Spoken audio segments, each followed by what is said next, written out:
Ito na po. Lalagay na po natin isang cup. Ayan guys, oh. Ayan. Ayan, oh. Ayan, kamatis yan guys. Ayan. Oh, Knorr cubes. Eh, mamaya ko na ilalagay Knorr cubes. Kamatis muna tayo. Guys, ito sibuyas guys. Sibuyas. Ayan, sibuyas guys para sa sinigang na baboy. Ayan o. Oh. Ayan.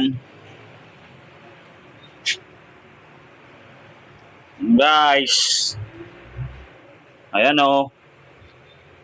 Ayan. Sibuyas. And then, ito naman, bawang.